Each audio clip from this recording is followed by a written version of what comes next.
خدا رحمت کنه شیخ سعدی را میگه یک مال مردم به تلبیس خورد چه برخواست لعنت بر ابلیس کرد. یک خونه سوخته مردم فند فریب کرد پولاشون گرفت واخیز ای خدای شیطان را لعنت کنه که شیطان وسوسه کرد. چنین گفت ابلیس اندر ره که هرگز ندیدم چنین ابلهی. در راه میگه یا روز شیطان خبیرش آخه رو تسیاه کنم که من ایتد ابله در ندیدم. آخه در همین رمضان من ایتد دو روم زنجیر پیشم تو چی خیلی گناه تا من دست پیست کردستی؟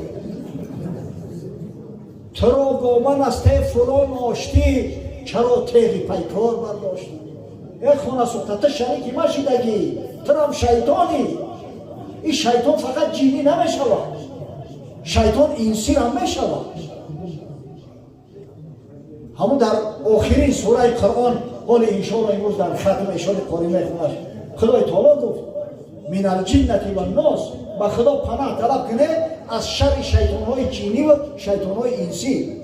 شخصانی که زوب داره، زوبتون ورم میکنه، عصبتون دا دستوید میکنه، زود عصبانی میشه. بسیار ای همین لیچنیای 2000-3000 سومانه شدین و شما یک گیاه پیشنهاد میکنیم که از 13 نمود علف تیار شدگی کاملا طبیعی و بی خیمیکات میباشه. میخواین همین چیز رو دسترس کنین. برای دسترس کردن این گیاه طبیعی در شبکه پروفیل رقم های ما میشه یا اینکه در کامنتاریا زوب نویسید. همین شخصی که قدر رمضان رو نمیدونه، روزه رمضان رو نمیگیره، آخه در شبهای قیام لیل میگریزه، او الان که خود شیطان شده است. شیطان دیگه نیاز به او نداره.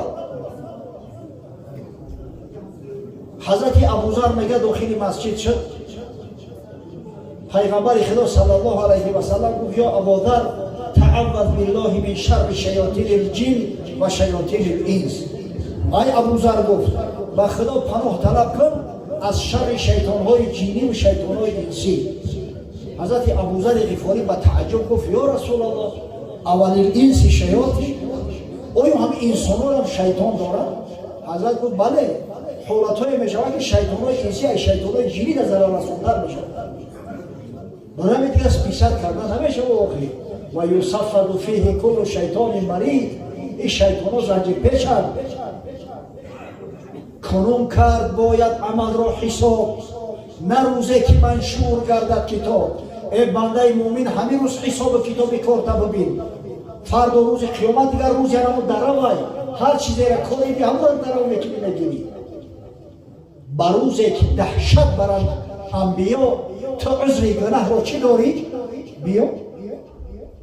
آخه در روزی که پیغمبرای خدا در ترس واهیما هستند نفسی نفسی نفسی میگه با خبری پیامبر صادق مصدوق وای با جانم وای با جانم وای با جانم.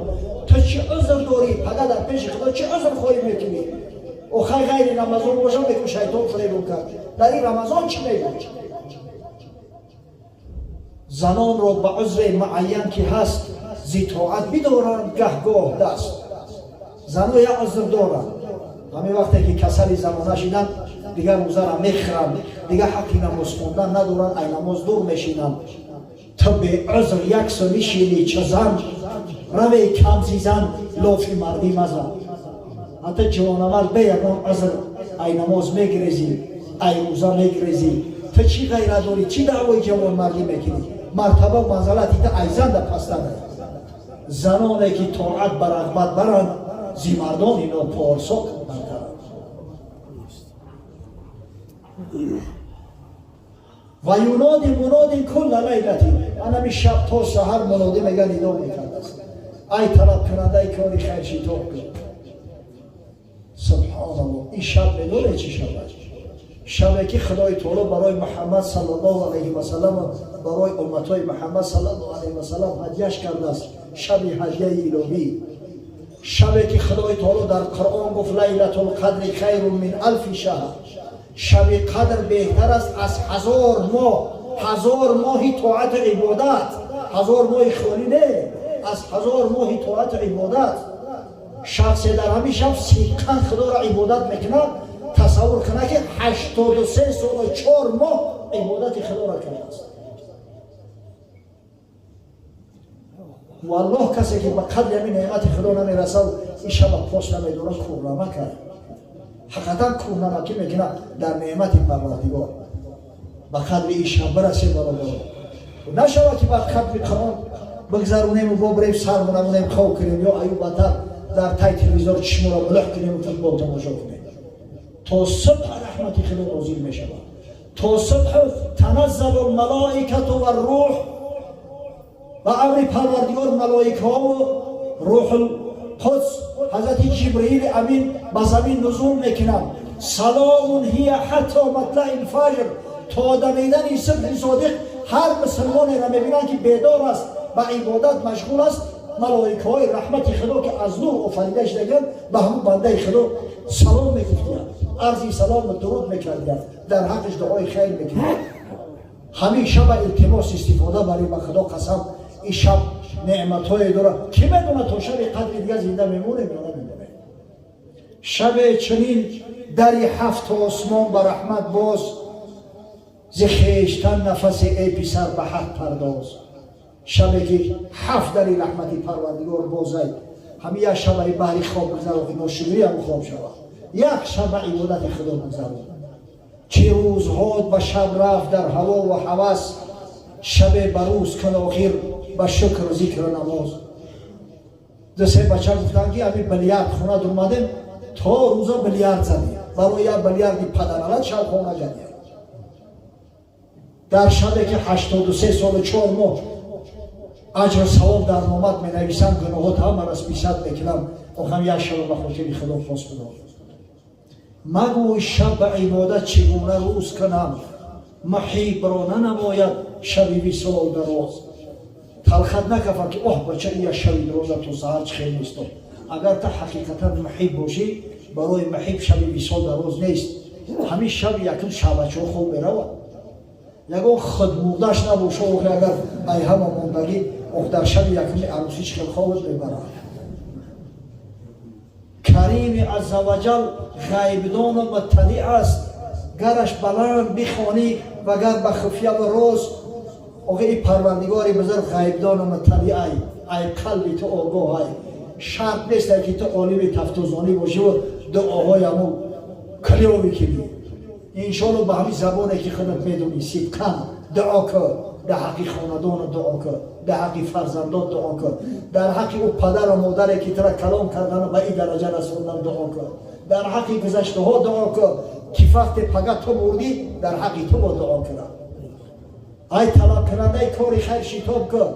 ای برادرایی که در خانه پدر و مادرتون هستن بالای سر تو به قدر این نعمت بی‌بها برسه، شتاب کنه، شتاب کنه که به خدا قسم پشیمانی داره. اما چخیلی که در ماه شریف رمضان به قدر رمضان نرسیدی پشیمانی داره. اما کسایی را که پدر و مادر در میومند خدمت پدر و مادر را نمیکنند تا بعد که به دعای پدر و مادر داخل جنت شوند، اینا را در جانشون زیان میکنند.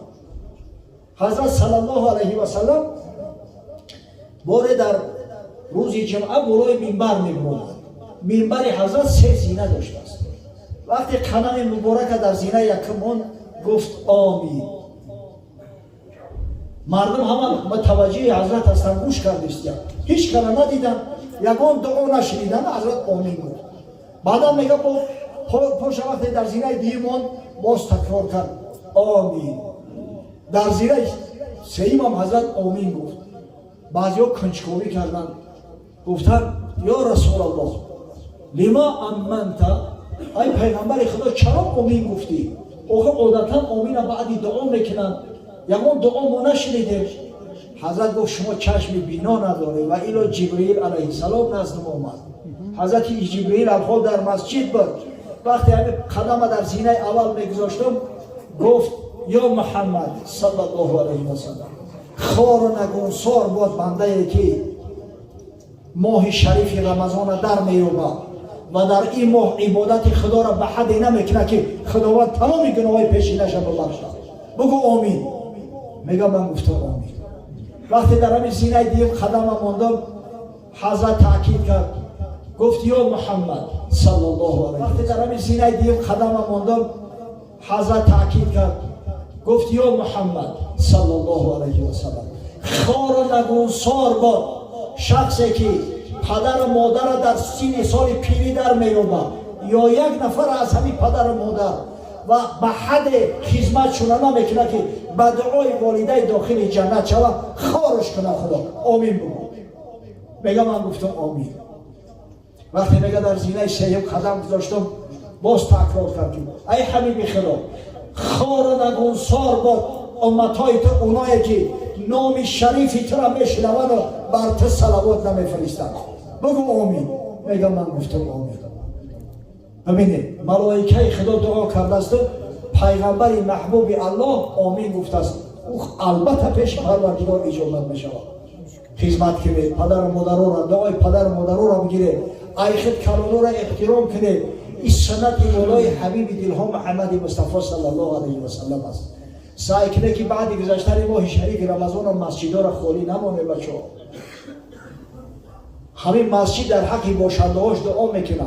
در همین جایی که نماز خواندگی ذکریات خدا میشود در جای بنده مؤمن سجده کرده است در بعضی روایات اومده است تا 40 سال نگه همونجا گریه میکرده است برای اون بنده.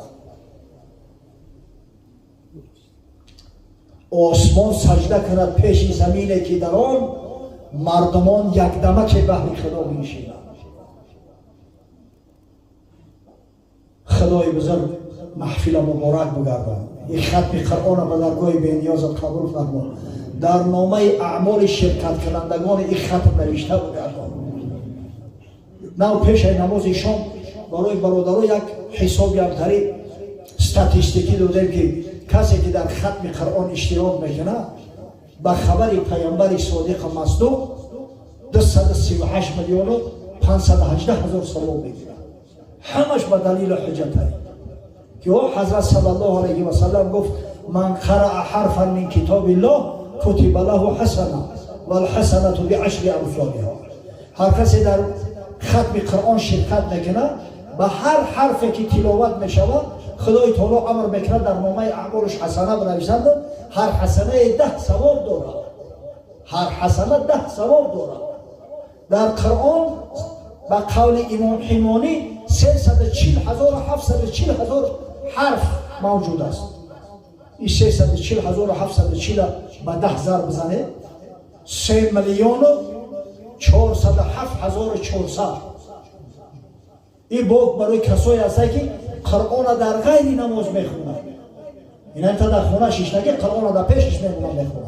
اما کسایی که قرآن در نماز میگذرونند این ختم کردگیشو ختم فرضی میشود. و هر کسی که به خبر پیامبر صادق در ماه شریف رمضان یک فرض را انجام میده ثواب 70 فرض در نامه اعمالش نوشته میشه.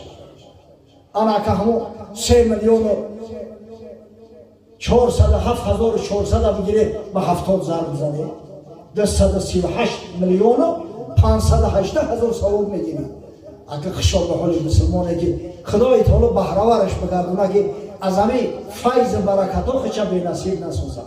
پروردگار بزرگ این قرآن فردا روز قیامت از برای تلاوت کننده ها و از برای مستمعاش شفیع و مشفع قرار ده.